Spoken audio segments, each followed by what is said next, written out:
Good morning. Hello, everyone. Good morning. Good morning. I'm going to give this a few more seconds, wait for a few more of you to log on. As you know, with some of these live streams, you wait a minute or so, wait for a few more people to get that notification. That way we all have time to walk through this together. In the meantime, let me know if you can hear me okay. Let me know where you're watching from. Let me know how it was for you overnight. I know at my house it was very loud, lots of lightning. Could hear the thunder and heavy rain as well. And all thanks to that front that's pushing through the area.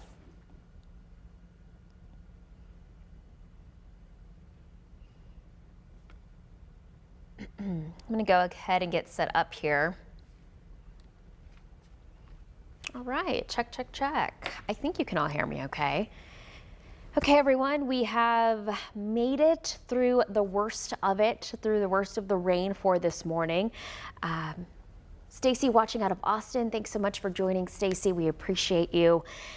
It has been a long night watching these showers and thunderstorms push through the area.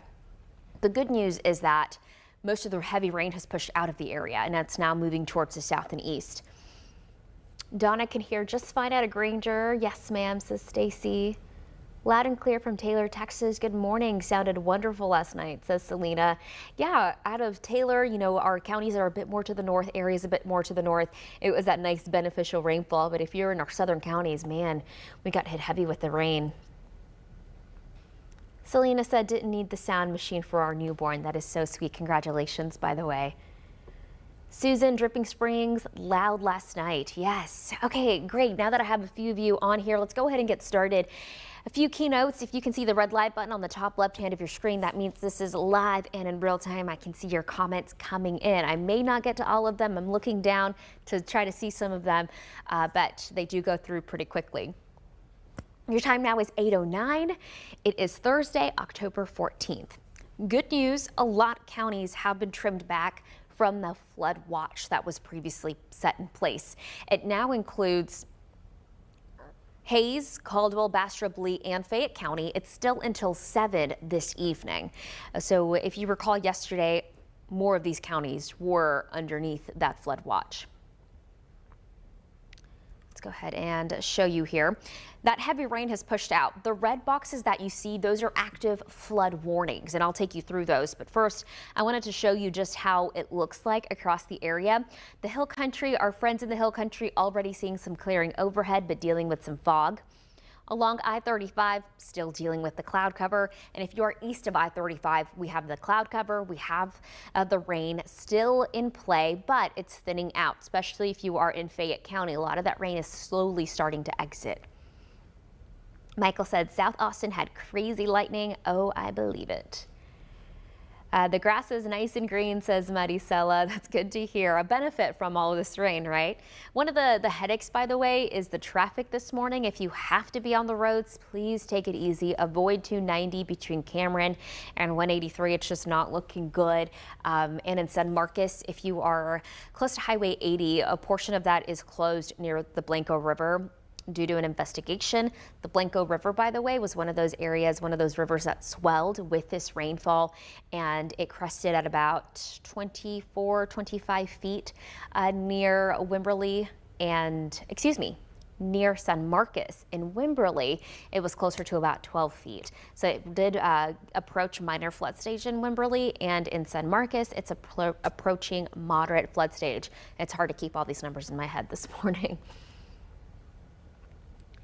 Hi, Alexa. Hi, Kathy. Really good for the bluebonnets. Yes, I agree. Okay, let's get you an update on where the flood warnings are currently in place. Flash flood warning in place for Fayette County. It does include LaGrange, Schulenburg, along Highway 90. It also includes Flatonia. We also have flood warnings that are still in place for Hays and Caldwell counties. This is going to be in place until 10:45 for Caldwell, and for Hays County, it should be done by the end of this hour. And the reason why we saw these warnings get put in place is because of this. This is a radar loop over the past 3 hours. It shows that heavy rain moving through the area, and it was pretty consistent and heavy. I'll show you a few of the projected rainfall totals. But I mean, some of these numbers are just They are incredible to look at. Radar is estimating that portions of Hays County saw anywhere between 5 to 9+ inches of rain between Wimberley and San Marcos. That is why the Blanco River is swelling this morning. Caldwell County, anywhere between 7 to 9 inches of rain. Not everywhere, but a good portion of Caldwell County saw that amount of rainfall. Stacy said never would have thought that we'd get hit with a tropical storm from the Pacific. Stacy, yeah, it's crazy to think about. So the reason why we had this heavy rain move in is because the remnants of a tropical system from the Pacific named Pamela made its way inland, and a lot of that moisture got kind of pulled into this cold front, into this system that then pushed across our area. And that was the reason why we saw this really heavy rain overnight. We just had a lot of moisture to work with. Some of the really impressive rainfall totals, not that Hays and Caldwell County didn't see them, but look at this, more towards the south of Interstate 10, close to Highway 80, anywhere between 10 to 11+ inches of rain just in the past 24 hours. Just an insane amount of rain. And specifically speaking in Hays County, right along that Blanco River at Wimberley, close to about 7 inches of rain, which in and of itself is impressive. Rain gauge in McDade read 5 inches of rain in the overnight hours. Teresa, thank you so much for that update. Also, really impressive amount of rainfall there as well. So this is what's happening. That cold front continues to move towards the south and east. It's going to help push some of the severe weather to the south and east, closer towards southeast Texas and Corpus, Houston, those areas. And as that happens, we're going to see maybe a little bit more moisture get added into the mix.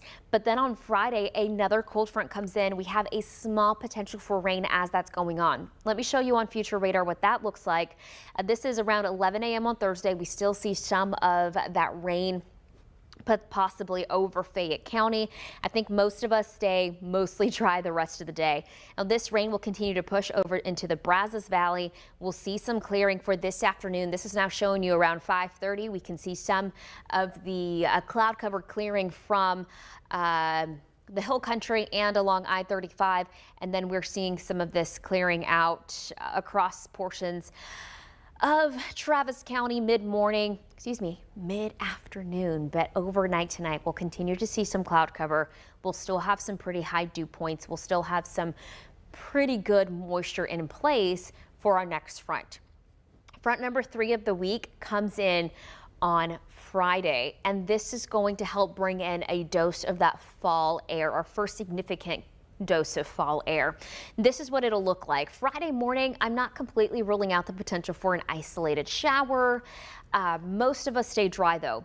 And then Friday afternoon, as this front is pushing through, it's going to interact with some of the moisture that's still in place, and it brings us about a 10% chance for rain on Friday. It's not a lot. Most of us stay dry, but we could still see a little pop-up something once this front is pushing through. And I think this front will move through sometime between 1 and 5 in the afternoon. After that, it moves to the south and east, and then we see this breezy north wind coming in through the night on Friday, and it cools us down to this. Saturday morning, we could get down into the low 50s. A few of us could get into the 40s, and by the afternoon on Saturday, we're talking highs only in the mid 70s, so it'll feel very pleasant. Good morning, Michael. So good to hear from you this morning. Okay, so here's how much rain we could expect on top of what we've already seen. If you're in the hill country, I don't think we'll get much more than a 1/4 inch, if that. If you're along the I-35 corridor, I think we'll see well under 1/2 inch of rain in addition. If you are in Lee, Fayette, or Bastrop County, we'll get well under 1 inch of additional rainfall here in the next 48 hours. It's not going to be much more rain. Our allergen count as a result of this rain is much lower. I am expecting it to stay low today, tomorrow, but once tomorrow comes in and we start to see that north breeze coming in, it is going to kick up our allergen counts back into that high category. I always see this happening this time of the year with that breezy north wind. Ragweed goes right back up once that dry north wind comes into play.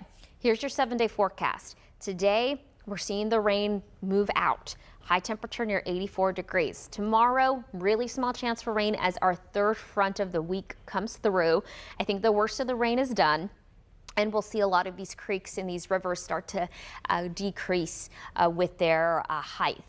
This weekend, highs in the mid 70s, morning lows in the 40s and the 50s. It's going to be pleasant.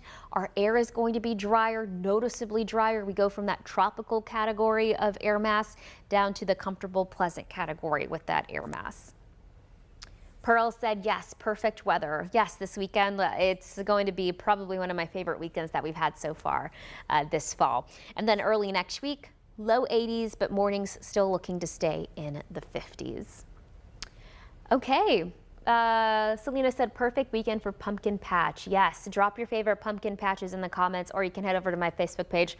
Let me know what your favorite one is, because I have been wanting to go to one.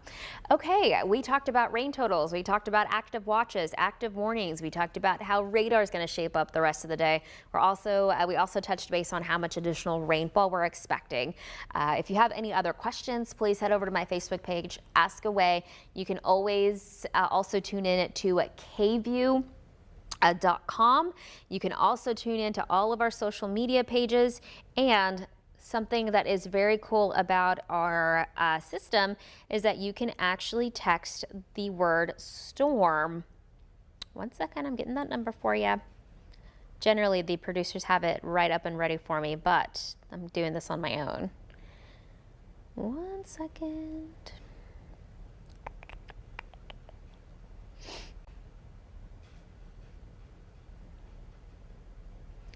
So we have, and you can actually text storm, and you can get updates on school closures, on road closures, anything that we have of that sort. And of course, you can keep tuning in right back here on KVUE. Storm to 512-459-9442. I should have that number memorized, but I don't. I have a lot of numbers in my head. All right, y'all. It was so great to talk to you this morning. I hope you stay safe. Stay off the roads if you can. The roads are looking a little bit messy. I'll have a traffic update for you coming up around 8:27. Be sure to tune into KVUE for that. I'll see you later.